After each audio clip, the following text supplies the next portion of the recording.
Hello students, तो चलिए question number 8 देखते हैं हम। तो कह रहा है E is a point on side A D produced of a parallelogram A B C D. मतलब पहले एक A B C D parallelogram होगा, फिर हमने ए डी साइड को क्या किया, प्रोड्यूस किया। मतलब प्रोड्यूस का मतलब क्या होता है, ए डी साइड को आपने एक्सटेंड किया, एक्सटेंड कर दिया। कहाँ तक एक्सटेंड किया है, ई पॉइंट तक।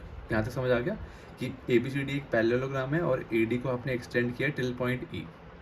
फिर वो कह रहा है कि बी ई इंटरसेक्ट कर रहा है। बी ई, बी ये था, ई ये था, तो बी ई जो है वो इंटरसेक्ट करता हुआ दिख रहा है आपको, इंटरसेक्ट करता हुआ दिख रहा है ना। इंटरसेक्ट किसको कर रहा है, सी डी लाइन को इंटरसेक्ट कर रहा है। सी डी लाइन को कौन से पॉइंट पे कर रहा है, एफ पे कर रहा है। तो ये मैंने डायग्राम बना दिया। Show that A B E is similar to C F B. तो ए बी ई ट्राइंगल कौन सा है, जो मैंने ये आपके लिए हाईलाइट किया हुआ है, जो शेड किया हुआ है, ठीक है। ये जो शेडेड पूरा आपका ट्राइंगल है, ये ट्राइंगल क्या है, इसको आपको सिमिलर प्रूव करना है इस वाले से, ठीक है। ये जो बचा हुआ है, ये छोटा सा छोटू सा ट्राइंगल, ठीक है। मैं आपको हिंट दे देता हूँ इसमें कि इसमें आपको वर्टिकली ऑपोजिट एंगल लगाना है कॉन्सेप्ट, और दूसरा कॉन्सेप्ट लगाना है आपको पैरेलल लाइंस का। तो वर्टिकली ऑपोजिट एंगल दिख रहे हैं अगर आपको, तो ध्यान से देखिए। कोई दिख रहा है vertically opposite angle? Vertically opposite angle लगेगा क्या, नहीं लग पाएगा। अच्छा, कोई और लॉजिक लगाइए, ठीक है। वर्टिकली ऑपोजिट एंगल लग रहा है तो देखिए, वरना कोई और लॉजिक लगाइए। ट्राई कीजिए कौन सा आप लॉजिक लगा सकते हैं इसमें, सोचिए कौन कौन सा लगा सकते हैं। एक, सबसे पहला, अगर आप इस ट्राइंगल में देखिए, ये जो शेडेड रीजन है, क्या ये वाला एंगल जो है और ये वाला जो एंगल है वो इक्वल होगा? आप कहोगे क्यों होगा इक्वल? क्योंकि बेटा ये ए बी सी डी एक पैरेललोग्राम है, ए बी सी डी एक पैरेललोग्राम है, तो पैरेललोग्राम के ऑपोजिट एंगल इक्वल होते हैं। तो आप पहली बात क्या हो जाएगी आपकी कि angle A is equals to angle C. Reason क्या लिखोगे, opposite angles of parallelogram are equal. जो ऑपोजिट एंगल होते हैं पैरेललोग्राम के, वो क्या होते हैं, इक्वल होते हैं। ये ऑपोजिट है ना, आमने सामने, आमने सामने ऑपोजिट एंगल। तो ए वाला एंगल आपका इस ट्राइंगल में आ रहा था, ए बी ई में, और सी वाला एंगल आपका इस ट्राइंगल में आ रहा था, बी एफ सी में, ठीक है। अब दूसरी बात सोचो, दूसरी बात क्या होगी, एक तो हो गया आपका ये ऑल्टरनेट। दूसरी बात सोचो, अगर आप ध्यान दो तो ये वाला जो एंगल है इसके इक्वल होगा। अब सोचो क्यों, ये वाला एंगल इसके इक्वल क्यों होगा? सोचो सोचो, जल्दी सोचो, क्यों होगा? क्योंकि बेटा ये लाइन देखो, पैरेललोग्राम की आपको पता है कि लाइंस पैरेलल होती हैं। पैरेललोग्राम की लाइंस आपको पता है पैरेलल होती हैं। तो ये लाइन जो है, ये जो लाइन है, यानी कि ये पूरी लाइन और ये जो पूरी लाइन है, ये आपस में पैरेलल है। और ये दोनों क्या बना रहे हैं, ऑल्टरनेट इंटीरियर एंगल्स, ठीक है। ये क्या बना रहे हैं, ऑल्टरनेट इंटीरियर एंगल्स। अगर नहीं समझाया तो आपको और भी समझाया तो एक बार जल्दी से, ताकि आपको बेटर अंडरस्टैंडिंग मिल जाए। मैं अगर आपके लिए यहाँ पे रफ फिगर ड्रॉ कर लूँ दोबारा से, ताकि एक बार बेटर अंडरस्टैंडिंग आपको मिल जाए, ठीक है। ये ए है, ये ई है, ठीक है बेटा। ये बी चाहिए मुझे, तो मैंने यहाँ पे बी बना दिया, ठीक है। ये बी हो गया, और एक यहाँ पे मैं ये ऐसे बनाया तो सी। ऐसी है ना फिगर। बाकी मैंने ये वाली लाइन नहीं बनाई, ठीक है।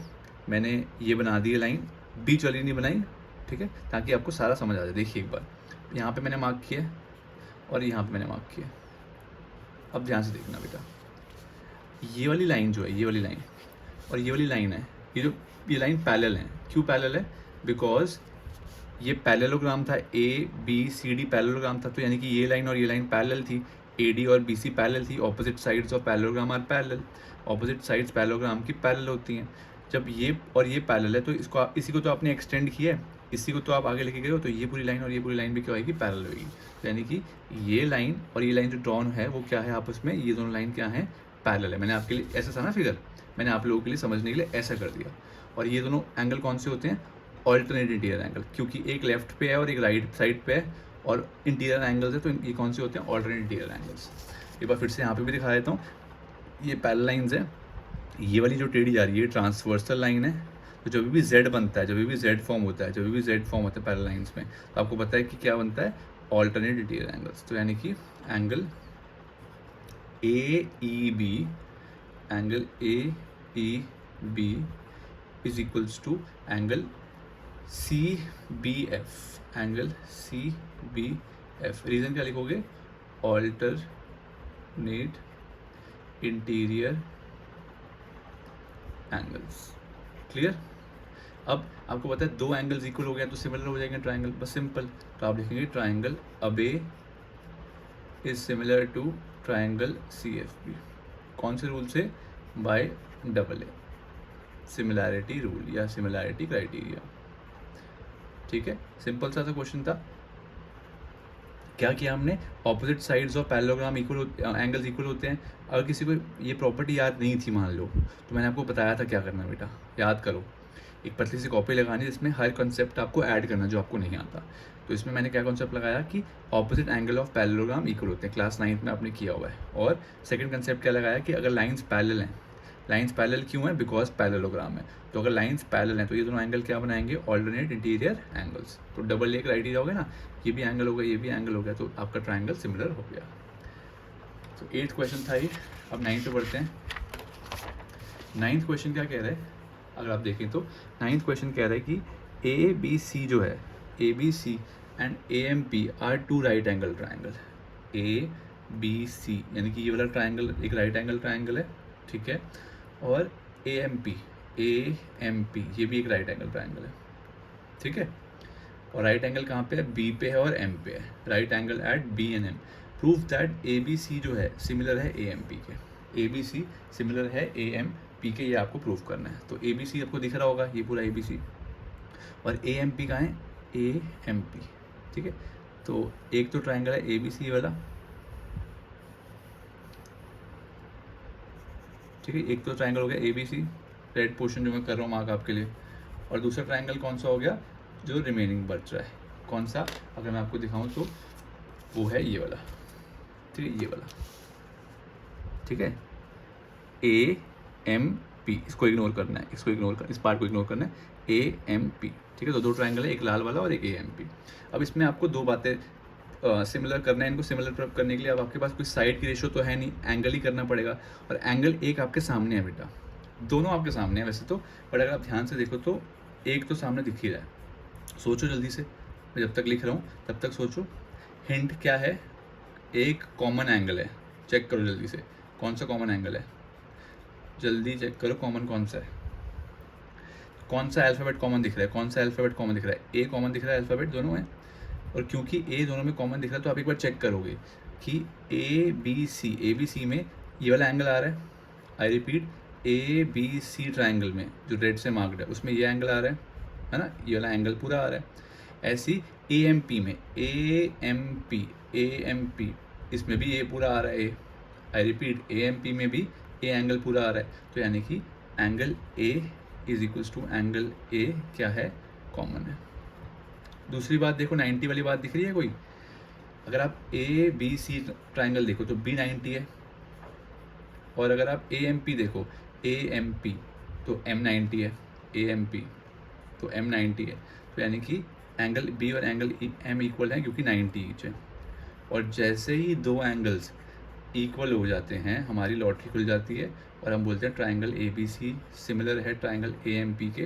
कौन से रूल से? बाय, जब दो एंगल इक्वल हो जाए तो कौन सा रूल है? Bye double A similarity rule, similarity criteria, ठीक है। अब 99% चांस है कि जो आपने सिमिलर प्रूव किया, और अगर आपको ऐसे रेशियो प्रूव करनी है तो वो ऊपर वाले पार्ट से ही प्रूव हो जाएगी, वो ऊपर वाले पार्ट से ही आपकी ऑटोमेटिकली प्रूव हो जाएगी, आपको कुछ भी करने की ज़रूरत नहीं है। बट चेक करना ज़रूरी होता है हमेशा, ठीक है, हमेशा चेक करना ज़रूरी होता है। देखिए, क्या मैं चेक करूँगा क्या मेरे ट्राइंगल में सी ए आ रहा है? क्या उसके नाम में सी ए आ रहा है? हाँ, सी ए आ रहा है, मज़ा आ गया। फिर पी ए आ रहा है क्या इसमें? पी ए, हाँ पी ए भी आ रहा है। तो ये देखो, इसका थर्ड अल्फ़ाबेट था, इसके नाम का थर्ड अल्फ़ाबेट और इसके नाम का फर्स्ट अल्फ़ाबेट। वैसे ही इसके नाम का पहले थर्ड अल्फ़ाबेट लिया और फर्स्ट लिया, ठीक है। नेक्स्ट बी सी और M P last two alphabet, यानी कि ये ऑटोमेटिकली रेशियो बराबर है। कैसे? मैं रिपीट कर देता हूँ बेटा, मैंने आपको पहले स्टार्टिंग में ही बताया था, अगर ट्राइंगल सिमिलर हो जाते हैं, अगर ट्राइंगल सिमिलर हो जाते हैं तो उसकी साइड्स की रेशियो क्या होती है? बराबर। आई रिपीट, जब ट्राइंगल सिमिलर हो जाते हैं उनकी साइड्स की रेशियो क्या होती है? Proportional, equal. तो आप लिखोगे देयरफॉर क्योंकि ट्राइंगल सिमिलर है तो क्या होएगा? A B first two alphabets upon first two alphabets A M, A B upon A M is equals to ये दोनों अल्फ़ाबेट मतलब फर्स्ट टू लिए थे मैंने, अब सेकंड और थर्ड ले रहा हूँ, सेकंड और थर्ड BC अपॉन में MP, और फिर थर्ड और फोर्थ ले रहा हूँ CA अपॉन में PA। ठीक है, मैंने क्या किया, फिर रिपीट कर रहा हूँ, क्योंकि ये ट्राइंगल सिमिलर हो चुके हैं तो इसके जो कॉरस्पॉन्डिंग साइड्स हैं, जो उसकी कॉरस्पॉन्डिंग साइड्स हैं, उनका रेशो क्या होगा, बराबर। कॉरस्पॉन्डिंग मतलब अगर आपने इसके फर्स्ट 2 अल्फ़ाबेट्स लिए तो इसके भी फर्स्ट 2 अल्फ़ाबेट लो, इसके लास्ट 2 अल्फ़ाबेट्स लिए तो इसके भी लास्ट 2 अल्फ़ाबेट लो, इसका थर्ड और फर्स्ट लिए तो इसका भी थर्ड और फर्स्ट लो। तो मैंने यही किया, AB AM फर्स्ट टू, फिर BC MP सेकंड थर्ड, फिर थर्ड और फर्स्ट CA, थर्ड और फर्स्ट CA। ठीक है, तो आपने ये कर दिया, ये सारी रेशियो बराबर हैं, बिकॉज रीजन क्या लिखोगे, एज ट्रायंगल्स आर सिमिलर। ठीक है, क्योंकि ट्रायंगल सिमिलर हैं तो आप लिखोगे हेंस जब ये तीनों इक्वल हैं, तो ये दोनों भी इक्वल होंगे, ऑब्वियस सी बात है, जब ये तीनों इक्वल हैं तो दोनों भी तो इक्वल ही हैं, तो हेंस CA अपॉन में PA is equals to BC upon में MC। ठीक है, यहाँ पे आप एक चीज़ ऐसे भी लिख सकते हो, CPST। क्लास 9th में आपने क्या था ना, CPCT, वैसे यहाँ पे CPST भी लिख सकते हो, बात एक ही है। CPST का मतलब क्या होता है, corresponding parts of similar triangles. मतलब एक बार ट्रायंगल सिमिलर हो गए तो रेशो बराबर होगी, तो उसको शॉर्ट में कैसे लिख सकते हो, CPST। I repeat, corresponding parts of similar triangles, मतलब जब ट्रायंगल सिमिलर हो गए तो रेशो बराबर होंगी, ये हमने पढ़ा था। ठीक है, तो दिस वाज 9th क्वेश्चन। अब नेक्स्ट 10th करो ट्राई। ठीक है, 10th करो जल्दी से, 10th क्वेश्चन जल्दी से करिए, 10th ट्राई। तो 10th जो क्वेश्चन है, ठीक है, ये थोड़ा इंपॉर्टेंट क्वेश्चन है। ठीक है, ये आ जाता है अक्सर, कभी ना कभी तो आ ही जाता है ये। ठीक है, एज सच कोई मुश्किल नहीं है। ठीक है, इसमें बच्चे कभी कभार गलती कर देते हैं फिगर बनाने में, कभी कभार, हर बच्चा नहीं करता, कभी कभार कोई बच्चे गलती कर देते हैं। बच्चे क्या करते हैं, मैं बता देता हूँ, गलती पहले बता देता हूँ। बच्चे सिर्फ ना इस ट्रायंगल को नाम पढ़ लेते हैं, अभी क्वेश्चन पढ़ लेंगे। बच्चे इस ट्रायंगल का नाम पढ़ते ही क्या कर देते हैं, फिगर बना देते हैं, और फिर गलती कर देते हैं कुछ ना कुछ, तो ये गलती मत करना। ठीक है, क्वेश्चन पढ़ लेते हैं। कह रहा है CD and GH are respectively the bisector of angle ACB and EGF such that D and H lie on the side AB and FE of triangle this and this. बस ये गलती कर लेते हैं, इसको पढ़ के बच्चा फिगर बना लेते हैं, अभी नहीं बनाना। पढ़ के इसको पढ़ना है, इसको पढ़ना है, ये मेन है आपका। If triangle ABC similar to FEG, तो पहले आपको ये बनाना है, फिर दोबारा ये पढ़ना है। तो क्या करूँगा मैं, एक बार फिगर बना देता हूँ। एक ट्राइंगल है ABC, ठीक है, यहाँ मार्क किया A, यहाँ मार्क किया B, यहाँ मार्क किया C, और एक ट्राइंगल है। ठीक है, यहाँ एक और ट्राइंगल है। अब देखो ABC सिमिलर है FEG के, तो यानी कि A का दोस्त कौन है, F है, यानी कि A की जगह आप यहाँ पे क्या मार्क करोगे, F। तो ये गलती मत कर देना, यहाँ पे E मत लिखाना। आई रिपीट, क्योंकि ABC ऑर्डर में है, वैसे FEG भी ऑर्डर में है। ऑर्डर का मतलब है क्योंकि सिमिलर हैं तो A के कॉरस्पॉन्डिंग क्या है, F है, B के कॉरस्पॉन्डिंग क्या है, E है, और C के कॉरस्पॉन्डिंग क्या है, G है। तो B के कॉरस्पॉन्डिंग आप क्या बनाओगे, E। तो यही गलती होती है इस क्वेश्चन में, बस और कोई गलती नहीं होती। ज़्यादातर यही गलती करते हो आप कि फिगर इसको देख के बना देते हो आप। यहाँ पे सिमिलर थोड़ी लिखा है, यहाँ तो सिर्फ ट्राइंगल का नाम बात कर रखा है। ठीक है, अब एक बार फिर से पढ़ते हैं। CD और GH जो है वो बाइसेक्टर हैं ACB के। ACB एंगल जो है उसका बाइसेक्टर है CD। तो CD बाइसेक्टर कैसे होगा, ऐसे बनाओगे बाइसेक्टर, है ना। बाइसेक्टर का मतलब क्या होता है, उसको दो पार्ट्स में काट रहा है, दो इक्वल पार्ट्स में बांट रहा है। ठीक है, दो इक्वल पार्ट्स में क्या कर रहा है, बांट रहा है, यानी कि जो CD लाइन गई है वो ACB एंगल को इक्वल पार्ट्स में बांट रही है। क्लियर। ऐसे ही EGF को कौन बांट रहा है, GH से आपने बाइसेक्टर बनाया, और ये बाइसेक्टर क्या कर रहा है, ये बाइसेक्टर है, तो बाइसेक्टर क्या करता है, G एंगल के दो इक्वल टुकड़े कर देता है। मतलब मैं बना के भी दिखा देता हूँ बेटा, कि ये वाला हिस्सा और ये वाला हिस्सा बराबर होगा, बाइसेक्टर का मतलब ये है, और ये वाला हिस्सा और ये वाला हिस्सा भी बराबर होगा, क्योंकि बाइसेक्टर का मतलब यही होता है। ठीक है, अब आगे क्या कह रहा है कि आपको प्रूव करना है कि these two ratios are equal, ठीक है। सबसे पहले ये ट्राइंगल सिमिलर है, ये बात याद रखना, ये ट्राइंगल सिमिलर है, ये बात याद रखनी है। तो आप लिखोगे क्वेश्चन में, सोल्यूशन क्या है, गिवन क्या है आपको, गिवन है सबसे पहले ट्राइंगल ABC सिमिलर है ट्राइंगल एफ ई जी के। और क्या गिवन है, और गिवन है सी डी जो है वो बाइसेक्ट कर रहा है, यानी कि इक्वल पार्ट्स में ब्रेक कर रहा है। सी डी बाइसेक्ट कर रहा है एंगल ए सी बी को। कैसे पता चला, C D A C B. और सेकंड क्या है, जी एच बाइसेक्ट कर रहा है एंगल ई जी एफ को। क्लियर, इतनी बात समझ आ गई। अब प्रूफ क्या करना है, C D upon G H, C D upon G H यानी कि ये अपॉन ये, और ए सी अपॉन में एफ जी, यानी कि आपको ये जो अपर वाला पार्ट है ट्राइंगल का, यानी कि ये वाला अपर और ये अपर, इन दोनों को आपको सिमिलर करना है। कैसे पता चल गया मुझे, ये कैसे पता चल गया ये जादू, तो बेटा रेशो इक्वल करनी है, और रेशो इक्वल करने के लिए आपको क्या करना पड़ता है, सिमिलर करना पड़ता है ना। तो आपको इसमें ये वाला ट्राइंगल जो है, ये वाला ट्राइंगल जो है, ये वाला, ठीक है, ए डी सी सिमिलर करवाना है ई एफ एच जी के। जैसे ही आप सिमिलर कर दोगे तो रेशो बराबर से आपका आंसर आ जाएगा, ठीक है। तो सबसे पहली बात, एंगल ए जो है वो एंगल एफ के बराबर है, और एंगल सी जो है वो एंगल जी के बराबर है। कैसे, ये जादू कैसे हो रहा है, because triangle A B C similar है ट्राइंगल एफ ई जी के। So by C P S T, मतलब नहीं समझ आया। देखिए ये दोनों ट्राइंगल सिमिलर थे। सिमिलर ट्राइंगल्स में एंगल इक्वल होते हैं, पता है। जब ये दोनों बड़े वाला ट्राइंगल और ये पूरा बड़ा वाला ट्राइंगल सिमिलर था तो ए एंगल और एफ एंगल ये दोनों बराबर होंगे। क्यों, क्योंकि ये फर्स्ट है और इसके कॉरस्पॉन्डिंग ए के कॉरस्पॉन्डिंग क्या है, एफ, यानी कि ये दोनों एंगल इक्वल होंगे। वैसे सी के कॉरस्पॉन्डिंग क्या होगा, जी, क्योंकि सी लास्ट अल्फ़ाबेट है और जी भी लास्ट अल्फ़ाबेट है, तो सी और जी भी बराबर होगा, क्योंकि सिमिलर ट्राइंगल्स के सारे एंगल इक्वल होते हैं। सिमिलर ट्राइंगल्स के सारे कॉरस्पॉन्डिंग एंगल आपस में क्या होते हैं, इक्वल होते हैं। क्लियर, तो ये बात समझ आ गई, ठीक है।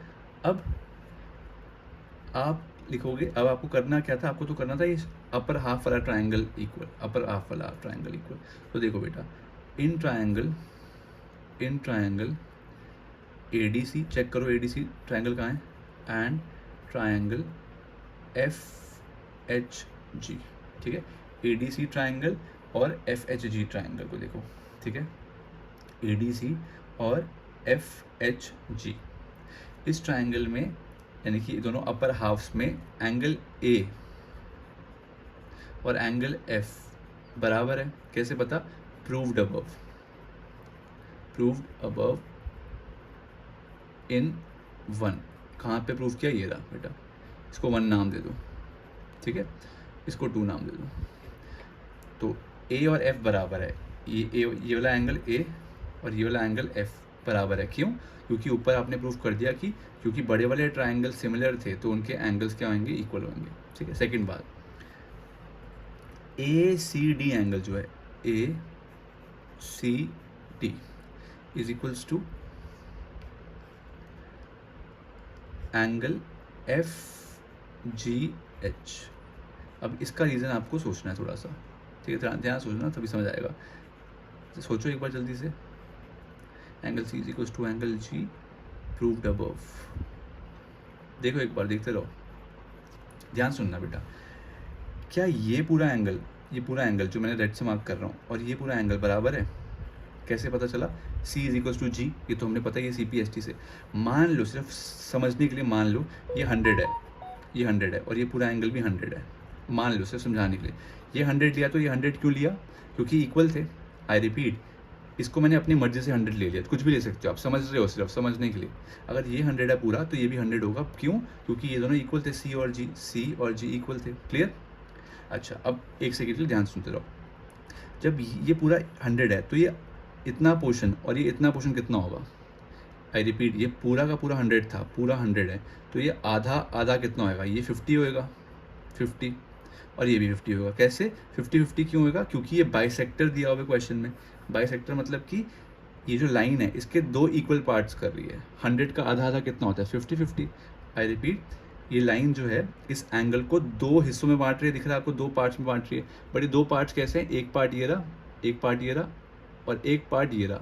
ये दोनों पार्ट क्या हैं, आधे आधे इक्वल हैं, ये वाला पार्ट और ये वाला पार्ट इक्वल है, ये वाला पार्ट और ये वाला पार्ट इक्वल है। तो यानी कि अगर पूरा 100 है तो ये आधा आधा कितना होगा, 50-50। वैसे ही जब ये पूरा 100 था तो ये दोनों आधे आधे कितने होंगे, 50-50। यानी कि ये वाला एंगल जो है और ये वाला जो एंगल है, ये वाला मतलब ACD यानी कि ये छोटू सा एंगल, छोटू सा दिख रहा है, छोटू सा, और ये जो छोटू सा एंगल है, ठीक है, ये जो छोटू सा एंगल है ये और वो इक्वल होंगे क्योंकि दोनों 50-50 आ रहे हैं। तो यही बात लिखी है मैंने। अब इसको मैथ्स में कैसे लिखोगे, आपने डायरेक्ट लिख दिया ACD is equals to FGH। Reason क्या लिखोगे, C is equals to GA। सबसे पहली बात हमने यही लिखी थी ना, C और G इक्वल है।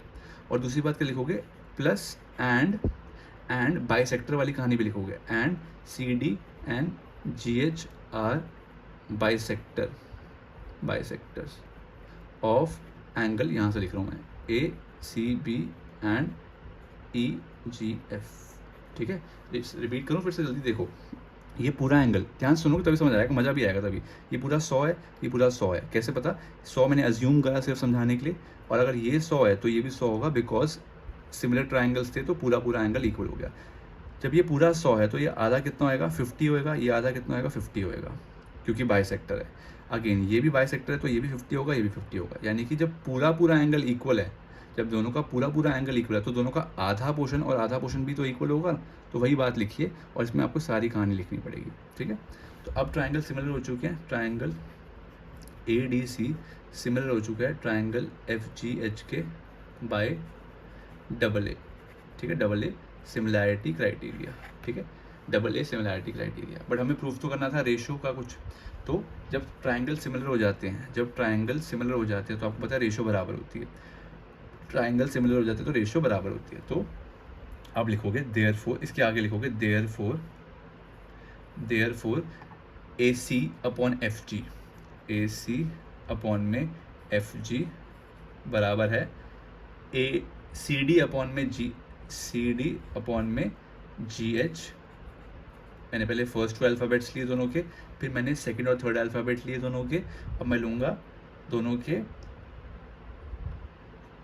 A और D। ठीक है, दोनों के मैं वो वाले अल्फ़ाबेट लूँगा, AD लास्ट, फर्स्ट और लास्ट, और FH। ठीक है, ये आपने प्रूव कर दिया। कैसे इक्वल आया, बाय CPST मतलब corresponding parts of similar triangles. मतलब अगर आपने ट्राइंगल को सिमिलर प्रूव करवा दिया तो उसकी साइड्स की रेशो क्या होती है, बराबर। क्लियर। अब साइड की रेशो बराबर आ गई, आपको क्या चाहिए था, ACFG CDGH, यानी कि हेंस जब ये तीनों इक्वल हैं तो ये दोनों भी तो इक्वल ही होंगे ना यार। तीनों इक्वल हैं तो दोनों भी इक्वल हैं, इसको हटा दो। जब ये तीनों इक्वल हैं, हमें चाहिए नहीं है वाला तो हम हटा देंगे। तो आप लिखोगे हेंस AC अपॉन में FG is equals to CD upon में GH। ये आपको प्रूव करना था। ठीक है, this was our first part. थोड़ा सा समझने वाला था तभी मैंने स्टार लगाया। जब भी आप इस चैप्टर को प्रैक्टिस करोगे तो इसको आप लीव नहीं कर सकते क्वेश्चन को, क्योंकि ये एक आधी बार आपको लगेगा। ये मत सोचना इतना मुश्किल कैसे सोचूंगा मैं बताता हूँ। ये ट्राइंगल चैप्टर में आप एक बार प्रैक्टिस करोगे तो आपको थोड़ा मुश्किल लगता है, दूसरी बार करोगे तो और आसान, और तीसरी बार करोगे तो फिर आपको बहुत ईजी लगने लग जाएगा, सब कुछ दिखेगा अपने आप। ठीक है, तो एक आधा चैप्टर जो है जो आपको थोड़ा सा पहले 2-3 बार ट्राई करना पड़ता है, तो ये उसमें से चैप्टर है। ठीक है, अब चलें आगे करें। अब सेकंड पार्ट क्या कह रहा है आपको कि DCB और HGE सिमिलर हैं, ये प्रूव कर लीजिए। DCB और HGE सिमिलर हैं, ये प्रूव करके दिखाइए। तो देखिए, तो अगर हम सेकंड पार्ट करें, DCB क्या है, ये तो बहुत आसान पार्ट है, DCB और HGE। तो आप लिखेंगे in triangle DCB and triangle HG। जो पिछले क्वेश्चन में जो फर्स्ट पार्ट में किया सेम सेकंड पार्ट में भी करना है। तो आप लिखेंगे एंगल B और एंगल E इक्वल है। रीज़न, ट्राइंगल ABC जो था वो सिमिलर था ट्राइंगल ABC सिमिलर था ट्राइंगल FEG के, सो बाय CPST। मतलब मैंने आपको ये तो बताया था ना पहले ही कि ये पूरा ट्राइंगल और ये पूरा ट्राइंगल तो इक्वल था ही, क्वेश्चन में ही गिवन था। जब पूरा इक्वल है ट्राइंगल तो B और E एंगल भी इक्वल होगा। क्यों? क्योंकि CPST क्या कहता है कि अगर ट्राइंगल सिमिलर हैं तो सारे कॉरस्पॉन्डिंग एंगल इक्वल होंगे। तो एक इसके इक्वल होगा एफ के, और बी किसके इक्वल होगा, ई के, जो हमने यही लिखा है, जो हमने यहाँ यूज़ किया था यार, यहाँ पे भी तो सेम यूज़ किया था, ए इज इक्वल टू एफ, किस लॉजिक से किया था, इसी लॉजिक से किया था। सिमिलरली बेटा ये जो एंगल है डी सी बी एंगल देखो जल्दी से, D C B and angle दूसरा देखो एच जी ई, ये भी इक्वल है, ये भी इक्वल है, जल्दी देखो क्यों, क्योंकि angle C is equal to angle E है and C D and G H bisect कर रहा है एंगल ए सी बी को एंड एफ जी ई को। क्या मतलब है, जो यहाँ किया था, देख बेटा ध्यान से देख, पहले हमने इस वाले पार्ट में क्या किया था कि ये दोनों छोटे छोटे पार्ट्स इक्वल हैं, पहले हमने किया था ये पूरा पार्ट और ये पूरा पार्ट इक्वल है, और ये छोटे पार्ट और छोटे पार्ट इक्वल है। जब राइट वाला पार्ट इक्वल है, ये जो राइट वाला छोटा सा पार्ट ये लिखा है, जो राइट वाला छोटा सा पार्ट, और यहाँ पे जो राइट वाला छोटा सा पार्ट है ये, यानी कि ये वाला एंगल और ये वाला एंगल इक्वल है, तो राइट वाला ये वाला भी तो इक्वल ही होगा, छोटा वाला पार्ट, ठीक है। तो यही लिखा है मैंने कि डी सी बी जो है और एच जी ई जो है, यानी कि ये वाला पार्ट जो है और ये वाला पार्ट जो है, ये भी 50-50 आया था, है ना, तो यानी कि ये भी इक्वल होगा, ठीक है। तो ट्राइंगल सिमिलर हो जाएंगे, triangle D C B similar हो जाएगा ट्राइंगल एच जी ई के, कौन से रूल से, बाय डबल ए। अगर आपको नहीं समझ आया तो एक बार फिर से देखिए, ठीक है, फिर से देखिए आराम से, एक एक करके देखिए, आपको बिल्कुल समझ आ जाएगा, ठीक है। फर्स्ट पार्ट और सेकंड पार्ट बिल्कुल सेम है, सेम लॉजिक से हो रहे हैं, ठीक है। थर्ड पार्ट डी सी ए और एच जी एफ, इनको सिमिलर करवाना है। तो अगर आप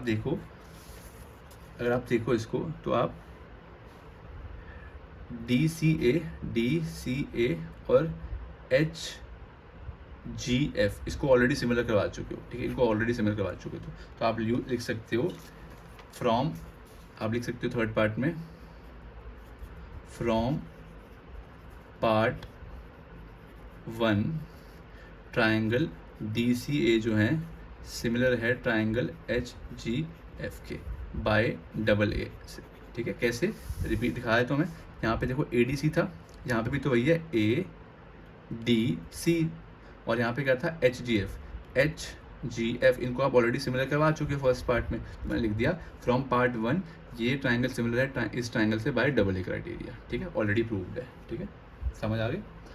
तो this was our 10th question, बहुत सिंपल सा क्वेश्चन था, बस आपको बच्चे कहाँ फंसते हैं, ये बाइसेक्टर वाली बात समझ नहीं आती है बच्चों को, ठीक है। बाइसेक्टर वाली बात बेटा कुछ है ही नहीं समझने वाली, अगर आप ध्यान से सुनो एक बार फिर से, छोटा सा क्विकली बताऊँ मैं अगर आपको, तो मान ले बेटा ये पूरा ये एंगल 60 है, ये पूरा बड़ा वाला 60 है, और ये भी 60 है, ठीक है, ये भी 60 है, और मैं बोल रहा हूँ इसका आधा कर रहा हूँ, इस 60 का आधा कर रहा हूँ, तो ऑब्वियसली बात है ये कितना होएगा बच्चों का, 30 होएगा, और ये वाला पोर्शन कितना होएगा, 30 होएगा, ऐसे ये कितना होएगा, 30 होएगा, और ये भी कितना होएगा, 30 होएगा। तो बस हम यही तो कर ले रहे हैं कि ये वाला पोर्शन को इस वाले पोर्शन के इक्वल ले रहे हैं, और ये वाले पोर्शन को इस वाले पोर्शन के इक्वल हो रहे हैं। मैथमेटिकली भी कर सकते हैं और लॉजिकली भी हम सोच सकते हैं, बस इसमें इतना ही लॉजिक है, ठीक है। तो 10th इंपॉर्टेंट क्वेश्चन है, मार्क कर लीजिए। नेक्स्ट हम करेंगे अपना 11th क्वेश्चन।